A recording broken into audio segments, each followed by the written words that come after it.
श्री राम शब्द प्रभु श्री राम जी के लिए संबोधन है, श्री राम। और जय राम शब्द में भगवान की प्रार्थना है, जय राम आपकी जय हो। और जय जय राम शब्द जो आता है उसमें शरणागति का भाव छुपा हुआ है, अर्थात हम अपने प्रभु को पुकारते हैं हे राम अर्थात श्री राम, और फिर आपकी जय हो अर्थात जय जय राम, और सबसे आखिरी में कह देते हैं जय जय राम। यानी आपकी हम शरण में हैं, शरणागति है, अपने आप को सादर समर्पित करते हैं। आत्मनिवेदनम, इतना ही संकीर्तन करने मात्र से आपको नवधा भक्ति का फल प्राप्त हो जाता है।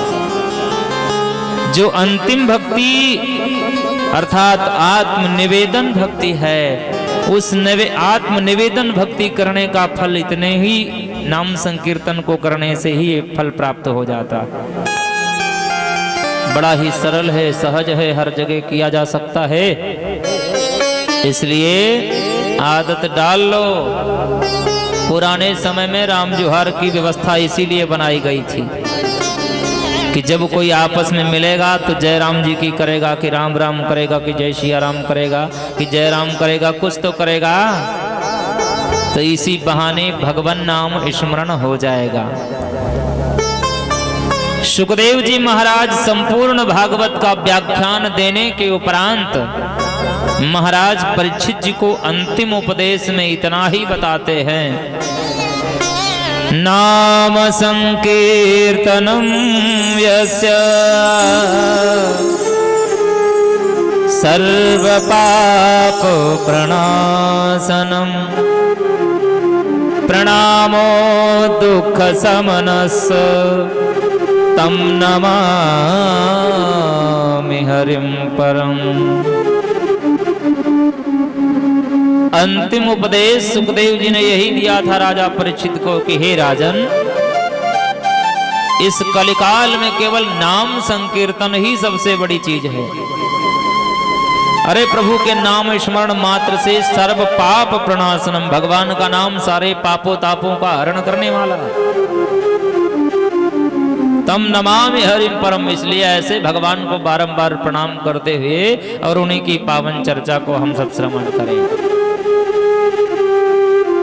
जहां पर भगवान की कथा प्रारंभ होती है वहां हनुमान जी महाराज सबसे पहले आके विराजमान हो जाते हैं। हनुमान जी महाराज जब भगवान श्री राम सरजू जी में समाहित होने लगे, अपनी संपूर्ण लीला संवरण करके साकेत धाम जाने की तैयारी में थे, सबको साथ में लेके जा रहे थे। हनुमान जी महाराज पास में खड़े हुए थे। हनुमान जी महाराज जी से प्रभु श्री राम ने कहा कि हनुमान जी, अरे आप क्यों विचार मंथन मुद्रा में खड़े हुए हैं, आप भी तो चलिए। तो हनुमान जी ने बड़े भाव से कहा था कि महाराज,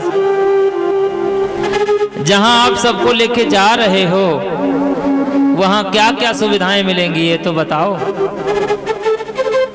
तो हनुमान जी से भगवान ने कहा वहां मिलेगा क्या, वहां हम हैं, वैकुंठ है, लक्ष्मी जी वहां रहती हैं, हम रहते हैं, शेषनाग जी की सैया है, और वहां क्या है, नित्य हमारे दर्शनों को प्राप्त करोगे, हमारे साथ हमारे सानिध्य में निवास करोगे। हनुमान जी कहने लगे महाराज, क्या वहां वैकुंठ में आपकी कथा सुनने का अवसर मिलेगा कि नहीं। तो भगवान कहने लगे हनुमान जी, अरे वहां वैकुंठ में कोई कथावाचक नहीं है जो भगवान की चर्चा करेगा, क्योंकि मैं स्वयं वहां पर विराजमान हूं। तो हनुमान जी बोले हम नहीं जाने वाले, अरे आपके दर्शन तो हम जब चाहेंगे और जहां याद करेंगे।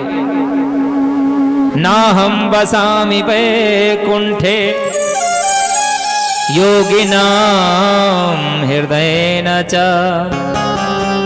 मद्भक्ता यत्र गायन्ति तत्र तिष्ठामि नारद। आपने नारद जी को वचन दिया था, कहा था मैं योगियों के हृदय में निवास नहीं करता हूँ और हरदम वैकुंठ में भी नहीं रहता हूँ। मत भक्ता यानी मेरे भक्त यत्र गायंती, जहाँ भी मेरे नाम का संकीर्तन करते हैं मैं वहीं आकर के विराजमान हो जाता हूँ।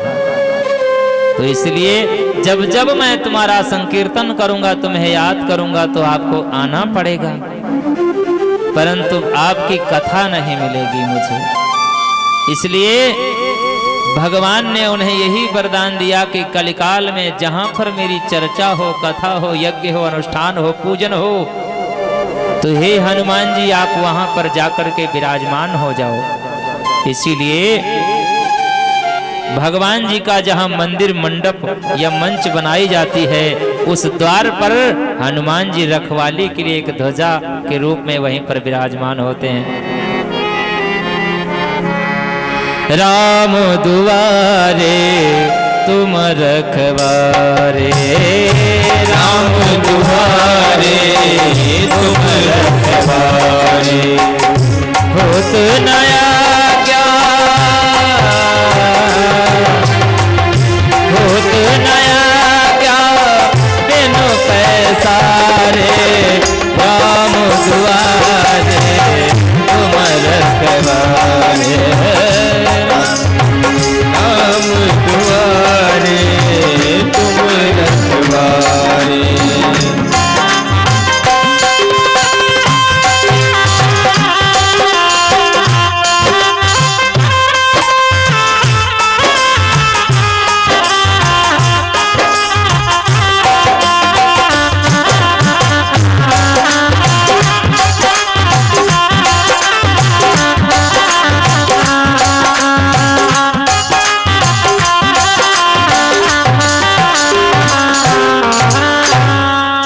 जहां कथा होती है वहां हनुमान जी पहले आकर के विराजमान हो जाते हैं। अश्वत्थामा बलिर्व्यासो हनुमांश्च विभीषणः कृपः परशुरामश्च सप्तैते चिरजीविनः। ये 7 चिरंजीवी हैं और हनुमान जी उसमें सबसे अग्रगण्य हैं। तो हनुमान जी वहीं पर विराजमान होते हैं, अर्थात यहाँ सबसे पहले हनुमान जी विराजमान हैं। इस कलिकाल में अपने सनातन धर्म की रक्षा के लिए हनुमान जी बिल्कुल तैयार रहते हैं। इसलिए इधर उधर ना भटक करके, मजारों पे पेड़ों को ना पूज करके अपने हनुमान जी की पूजा करो, बालाजी की पूजा करो, अपने नारायण की पूजा करो, क्योंकि हनुमान जी चाहेंगे तो आपको राम जी से मिला सकते हैं। अरे इसी कलिकाल में श्रीमद् गोस्वामी तुलसीदास जी महाराज जी को प्रभु श्री राम के दर्शन कराने वाले हनुमान जी महाराज ही हैं और कोई नहीं है। हनुमान जी महाराज की नैमिषारण्य की पावन धरा, नैमिषारण्य तीर्थ जो है बहुत ही पवित्र तीर्थ है और uसी तीर्थ में सूत जी महाराज बैठे हैं, 88,000 ऋषियों को भागवत की कथा सुना रहे हैं। अर्थात समस्त पुराणों का वाचन सूत जी कर रहे हैं और 88,000 ऋषियों को बैठ करके सुना रहे हैं। उसमें परम विद्वान सौनक जी महाराज प्रश्न पूछते हैं सब ऋषियों की तरफ से और सूत जी महाराज उत्तर देते हैं। ऐसे पावन नैमिषारण्य धाम में गोस्वामी जी महाराज जी ने लिखा है, तीरथ वर नैमिष विख्याता,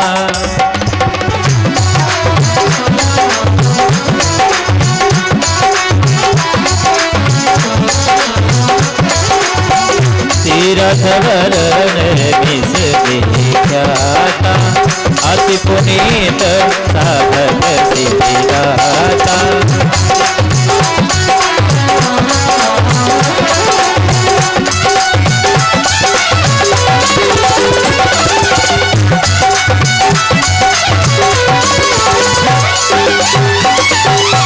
बसहिता मुनि सिद्ध समाज,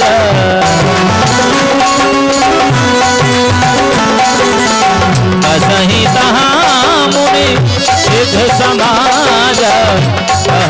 हर से चलो मन राजा, कहानी हर से चले मन राजा।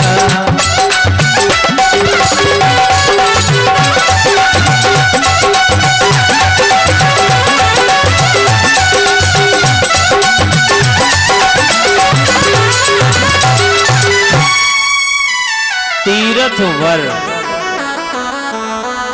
वैसे तो तीर्थ संसार में बहुत है, जहां यज्ञ हो पूजा पाठ हो वही स्थान तीर्थ बन जाता है। लेकिन तीर्थ वर, वर माने होता है दूल्हा, वर माने होता है श्रेष्ठ। बारात में अगर दूल्हा ना हो और आप ऐसे पहुंच जाओ तो आपका स्वागत नहीं होगा।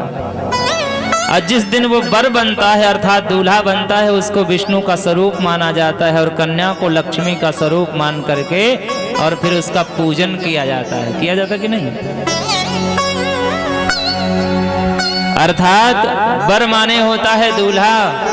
समस्त तीर्थों में श्रेष्ठ नैमिषारण्य तीर्थ और अति पुनीत साधक सिद्धिदाता। अरे सारे तीर्थ पुनीत हैं, पवित्र हैं, परंतु ये अति पुनीत है।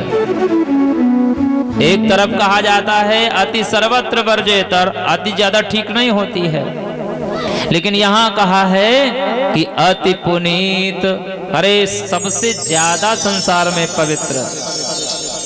एक जगह बात चल रही थी कि सबसे ज्यादा संसार में पवित्र क्या है, तो एक लड़का उठ करके खड़ा हो गया, कहा महाराज जी हम बताएं। कहा बताओ भैया। तो उसने कहा महाराज दुनिया में इस समय सबसे ज्यादा पवित्र है टेंट के गद्दा।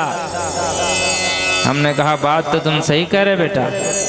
कहा चाहे उस पे उल्टी कर देते हैं लोग तब भी बिछा लेते हैं, चाहे उस पे कुछ गंदगी डगाते थे पैर पोंछते हैं वही गद्दा यज्ञशालम जाते हैं, वही गद्दा जो है शमशान में लेके बिछाए जाते हैं, वही दशमाते रहीम बिछाए जाते हैं। अन्नप्राशन मटचाटन जो भी कुछ हो और उसी पे लोग पी पी करके उगलते हैं, गंदगी करते हैं, फिर झाड़ पोंछ के टेंट वाले सुखा करके धोते थोड़ी हैं इसको, अब फिर झाड़ पोंछ के बिछा देते हैं, उसी पे हमारे भगत लोग बैठ जाते हैं। दुनिया में सबसे ज्यादा पवित्र बताया नैमिषारण्य तीर्थ। ये तो परिहास की बात हो गई। अति पुनीत साधक सिद्धिदाता, साधकों को सिद्धि प्रदान करने वाला। अर्थात जो कोई नैमिषारण्य में एक माला जप करता है उसको 4 माला जप करने का फल प्राप्त हो जाता है। कितना? 4 गुना। और जो कोई एक पाप कर देता है धोखे से उसको 4 गुना पाप का भी फल भोगना पड़ता है। ये ध्यान रखना, क्योंकि कहा जाता है अन्य क्षेत्रे, अन्य क्षेत्रे नहीं अन्य क्षेत्रे कृतं पापम तीर्थ क्षेत्रे विनश्यति, तीर्थ क्षेत्रे कृतं पापम वज्रलेपो भविष्यति। हमारे और आपके द्वारा अन्य जगहों पर किया हुआ पाप तीर्थों में जाकर के नष्ट हो जाता है। भाई तीर्थ में गंगा नहाने आप क्यों जाते हो? डुबकी इसीलिए लगाते हो, हे गंगा मैया आप सबके पाप ताप हरण करती हो, तो उसमें हमको भी ध्यान रखना, हम भी पापी अधर्मी हैं, आपके बालक हैं, आपके शरण में आए हैं, क्षमा करना, हमारे भी पापों का बोझ हल्का कर देना। इसी भावना से तो लोग जाते हैं। अन्य क्षेत्रे कृतं पापम तीर्थ क्षेत्रे विनश्यति। तीर्थों में जाने से पाप नष्ट होता है, परंतु तीर्थ क्षेत्रे कृतं पापम वज्रलेपो भविष्यति।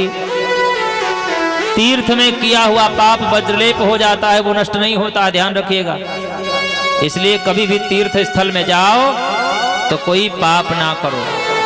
माने कथा सुनने आए हो यहाँ, तो यहाँ जाने अनजाने में आपसे कोई पाप न होने पावे, ये भी एक बड़ा तीर्थ है। एक तो ये विद्या मंदिर है, यहाँ से लोग पढ़ लिख करके क्या क्या नहीं बन जाते हैं। गुरुजी तो गुरुजी रहते हैं, उसी को कहते हैं गुरु गुण ही रह जाते हैं, चेला शक्कर बन जाते हैं। अर्थात गुरु जी ने जिसको पढ़ा दिया वो पता नहीं किस किस पोस्ट पे जाएगा। ये विद्या मंदिर है।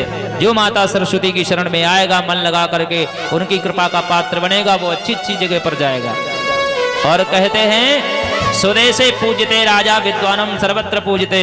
राजा अपने राज्य में पूजा जाता है, परंतु विद्वान की पूजा हर जगह होती है। चाहे आप जिस जगह चले जाइए, कोई गुण, कोई कलाकारी, कोई काम अगर आपको अच्छा आता है तो आप कहीं ना कहीं जरूर लग जाएंगे। आपको जीवन यापन की, जीविकोपार्जन की व्यवस्था हो जाएगी आपकी। अति पुनीत साधक सिद्धिदाता। तीर्थ में जाकर के कभी भी पाप नहीं करना चाहिए। नहीं अगर तीर्थ में किया ना तो एक तो वज्रलेप हो जाएगा, और नैमिष में किया तो 4 गुना मिलेगा। तो स्वयंभू मनु और महारानी शतरूपा, जिनकी चर्चा अभी हमारे संचालक जी महोदय प्रारंभ किए थे। स्वयंभू मनु और महारानी शतरूपा, ब्रह्मा जी के दाहिने अंग से स्वयंभू मनु का प्राकट्य हुआ है और वाम भाग से महारानी शतरूपा जी का प्राकट्य हुआ है।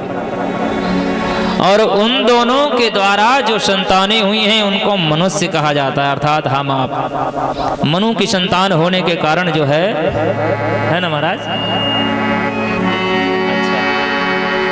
इसीलिए हमको आपको मनुष्य कहा जाता है।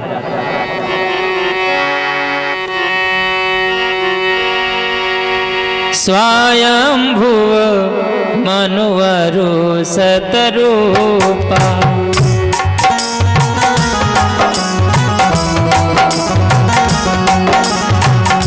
जिनसे भई नर सृष्टि अनुपा, जिनसे भई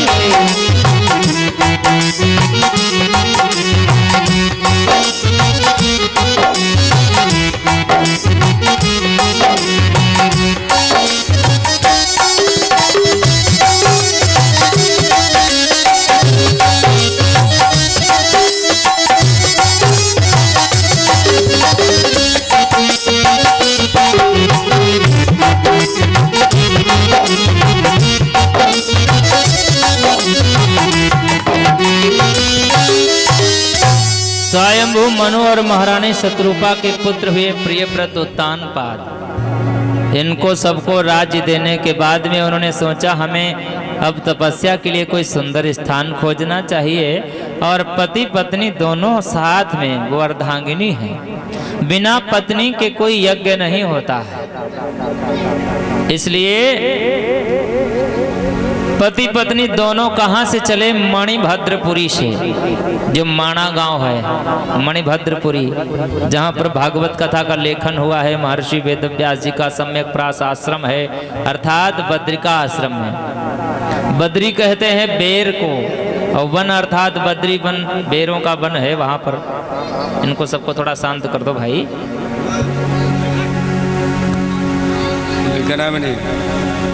तो बद्री वन से चल करके और नैमिषारण्य में आए। बसई तहाँ मुनि सिद्ध समाज, तहीं हरसि चलो मनुराजा। बड़े बड़े सिद्ध संतों के दर्शन किए और गोमती नदी में स्नान किया, और फिर वहीं एक पैर से खड़े होकर के और दोनों हाथ ऊपर को उठा करके और निराकार परब्रह्म का ध्यान करने लगे। सनातन धर्म की प्रक्रिया में निराकार और साकार 2 प्रक्रियाएं हैं, 2 पद्धतियां हैं पूजने की। तो जो निराकार परब्रह्म है उनका ध्यान करने लगे। उनके ध्यान, उनकी तपस्या को देख करके ब्रह्मा विष्णु महेश उनके पास कई बार आए।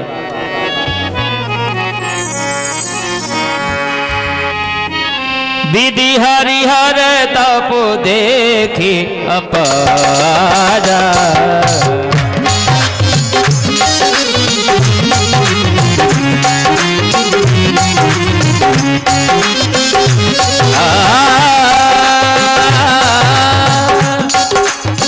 विधि हरिहर तप देखी अपारा, मन समीप आए बहुबारा।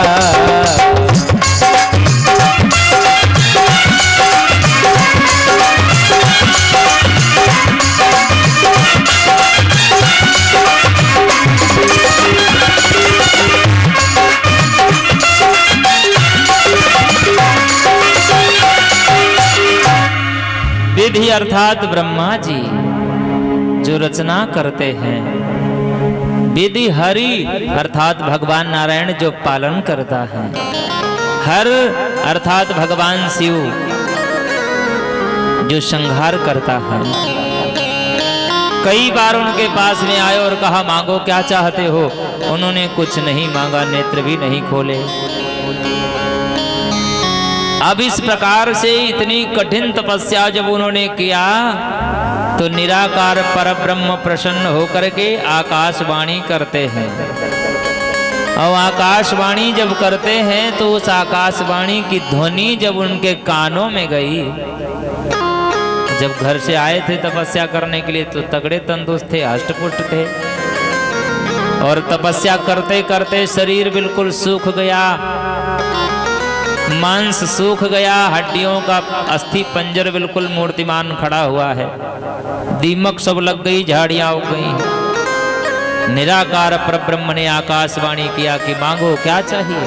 अरे ऐसी मधुर वाणी जब कानों में गई ना तो तुरंत हष्ट पुष्ट तन भये सुहाए, मानो अभय भवन ते आए।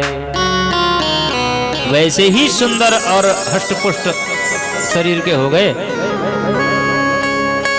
तो कहा आप मुझे दिखाई नहीं पड़ते हो, खाली आकाशवाणी को सुनकर के हम क्या मांग लें, आप कैसे हो, कौन हो। जब तक हम आपका अवलोकन नहीं करेंगे अर्थात दर्शन नहीं करेंगे तब तक हम कुछ भी नहीं मांगेंगे। तो निराकार भगवान ने कहा हमारा कोई स्वरूप नहीं है, हम क्या आपको दिखा दें। अरे कहा महाराज जो भी है आप हमें दर्शन दीजिए।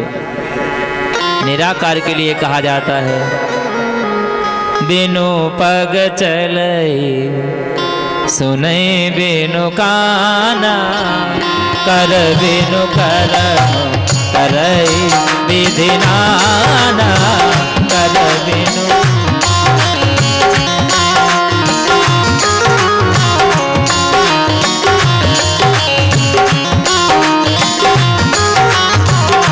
आनन रहित सकल रस भोगी, आनन रहित सकल रस भोगी, बिनु वाणी भक्ता बड़ जोगी, बिनु वाणी।